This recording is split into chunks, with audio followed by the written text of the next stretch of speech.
Bonjour tout le monde, bienvenue dans cette vidéo où je vais vous montrer encore d'autres façons d'explorer les possibilités qu'offrent vos classeurs d'embossage. On va avoir des résultats à tomber par terre.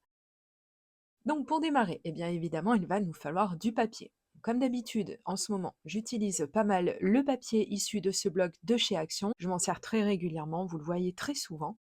Et je vais utiliser également cet outil qui vient aussi de chez Action, mais que vous ne retrouverez certainement plus. Mais pas de panique, vous allez voir, il est tellement pratique. Si vous voulez vous le procurer, je vous ai trouvé un autre modèle. Donc lui et tout le reste du matériel, comme d'habitude, figure dans la barre d'information. Le pochoir, par contre, que vous voyez à l'écran, lui, je ne l'ai pas retrouvé pour la simple et bonne raison que je l'ai fait avec ma silhouette caméo. Pas de panique, si vous avez des feuilles de plastique tout simplement et des dies, donc là en l'occurrence ce sont des dies ronds, mais vous pouvez prendre n'importe quelle forme, vous pouvez créer vous-même vos propres pochoirs. Je vous laisse aller voir sur ma chaîne, il y a plein de vidéos qui sont dédiées à ça. Je vais utiliser toujours dans le matériel Action les encres, les dernières que j'ai eues et que j'ai déjà testées et que je vous ai montré en vidéo pour vous dire que finalement elles sont pas si mal que ça, ces petites encres. Et ce que je vous conseille d'avoir pour éviter de contaminer vos encreurs, essayez de vous procurer, alors peut-être pas presque autant de petites mousses que de couleurs que vous avez, mais par contre essayez de garder des mousses spéciales pour chaque teinte. Par exemple, vous pouvez les utiliser une pour par exemple le bleu foncé,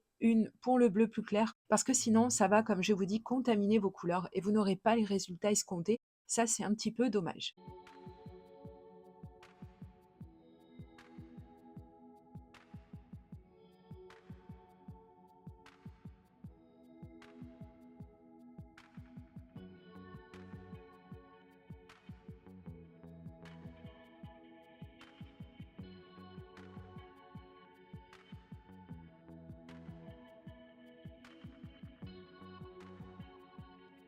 Alors, pendant que je papotais, j'ai appliqué mes deux teintes de bleu. Donc, voici ce que ça donne. J'aime beaucoup le résultat. Je voulais vraiment ce genre de choses qui soit présent et pas trop présent non plus. Donc, voilà pourquoi j'aime beaucoup utiliser les pochoirs. Et ensuite, je vais continuer d'orner évidemment ce fond de carte. Je vais utiliser ces tampons de la marque Florilège Design. Ils sont magnifiques. Vous les retrouvez entre autres chez 4 en scrap. Pareil, vous avez le lien dans la barre d'information si vous voulez vous les procurer. Et ça m'étonnerait même pas parce qu'ils sont vraiment très très beaux. Et puis, bah, évidemment, ils sont en français.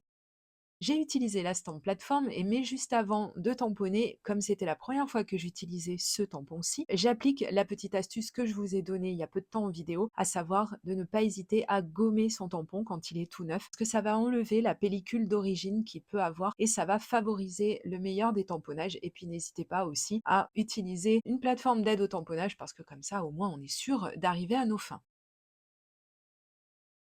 J'ai sorti ma petite Vévore donc qui me sert pour les découpes, mais là surtout elle va me servir pour l'embossage. Donc j'ai pris les petites plaques qui vont bien pour l'embossage, puisque c'est un petit peu différent de l'utilisation qu'on peut avoir de cette machine quand on fait des découpes avec des dies. Et maintenant que mon encre est bien sèche, je vais pouvoir passer ce devant de carte dans mon classeur d'embossage Chevron. Celui-ci, par contre, je ne l'ai pas retrouvé, mais je vous ai trouvé quelque chose qui ressemble, donc vous le trouverez lui aussi dans la barre d'information.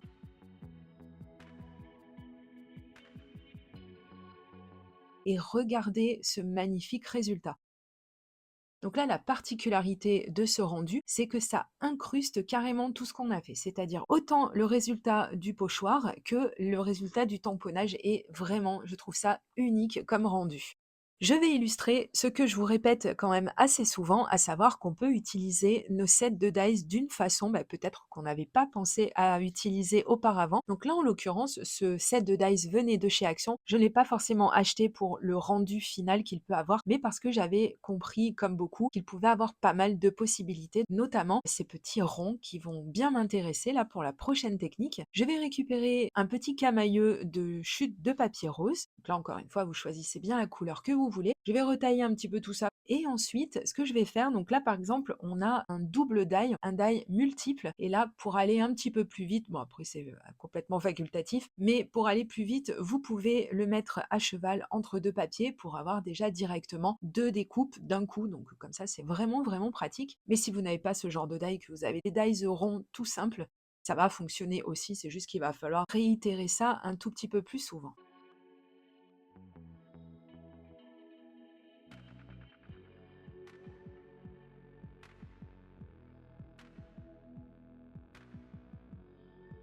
Donc je récupère bien entendu mes chutes de découpe et puis j'essaie de les agencer un petit peu sur mon papier. Et une fois que je me suis à peu près mise d'accord avec moi-même, je vais prendre mon stylo colle de précision de chez Craftelier et avec une toute petite goutte de colle, je vais sceller tous ces ronds sur mon papier. Je me suis, je pense, vous l'avez vu, bien aidée de mon stylo Pick Me Up.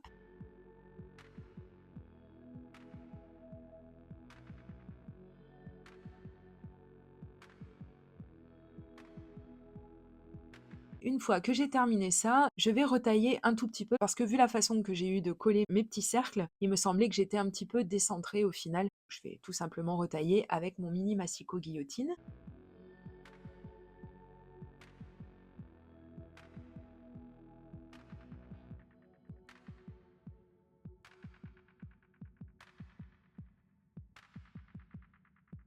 Voilà qui est fait. J'ai changé de classeur d'embossage pour pouvoir vous présenter un autre genre de rendu.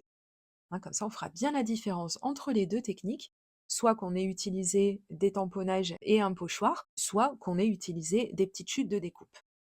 Donc lui aussi, bien entendu, je vais le passer à l'intérieur de ma machine. Je récupère le résultat et là, mais vraiment, je trouve que c'est vraiment magnifique. Parce que le fait que ça ait incrusté nos petites découpes, donc c'est là toute l'importance d'avoir utilisé une très bonne colle. Et pour ça, je vous recommande d'utiliser de la colle liquide. Ça va donc nous donner ce rendu avec des éléments incrustés et franchement, j'aime beaucoup, beaucoup et je pense que je vais réitérer cette technique très prochainement en vidéo. J'ai tellement aimé le résultat.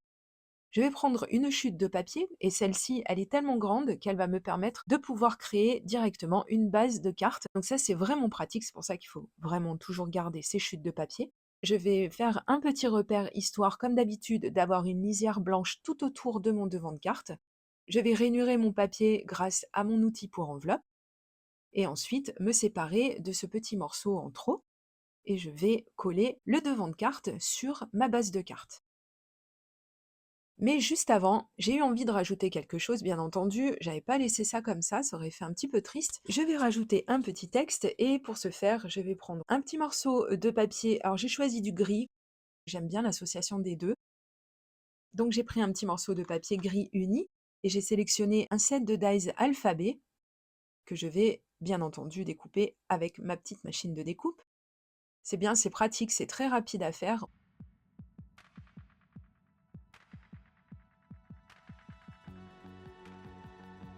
On vérifie quand même avant de tout ranger que les découpes se sont effectuées correctement. Et ensuite, on va les extraire de leur logement grâce à l'outil 3 en 1, comme d'habitude, que j'utilise très très souvent en vidéo. Et ensuite, donc, je reprends ma plateforme magnétique, je vais bien caler mon papier, et bien que cette plateforme, son utilité première, c'est pour l'utiliser avec des pochoirs, vous voyez qu'elle est vraiment très très utile dans beaucoup de situations. Là, en l'occurrence, pour coller mes petites lettres, eh ben, ça va bien m'aider pour pouvoir vraiment avoir un résultat le plus droit possible.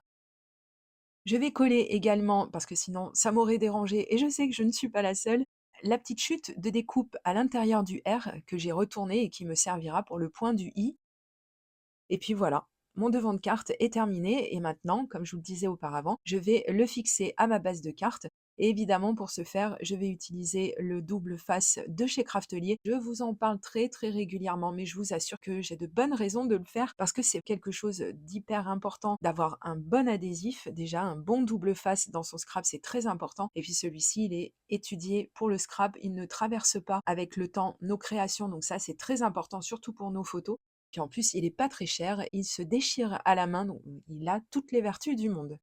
Donc voilà, j'ai enlevé les petits adhésifs et donc je vous ai donné l'astuce comme quoi il ne fallait pas enlever toutes les protections en entier, comme ça vous pouvez ajuster le tir si vous êtes un petit peu parti de travers pour coller.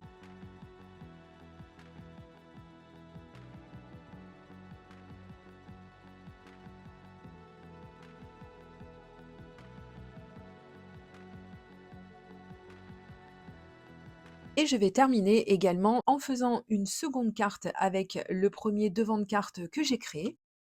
Pour ce faire, j'ai décidé de rester un petit peu dans le noir, donc j'ai décidé de créer une base de cartes avec du papier noir, toujours issu du bloc de chez Action. Donc j'ai pris le papier qui a un fort grammage quand même parce que j'ai horreur de travailler du papier fin, vous le savez si vous suivez mes vidéos. J'ai mis de la colle liquide à l'arrière de mon devant de carte. J'ai bien marouflé et ensuite je vais utiliser, comme j'ai l'habitude de le faire ces derniers temps, pour créer des embellissements très très rapidement et puis pour donner une petite touche de fun également, d'utiliser un feutre et un stylo noir. Donc ils ont deux pointes différentes, ce qui me permet d'obtenir des taches de grandeur différentes.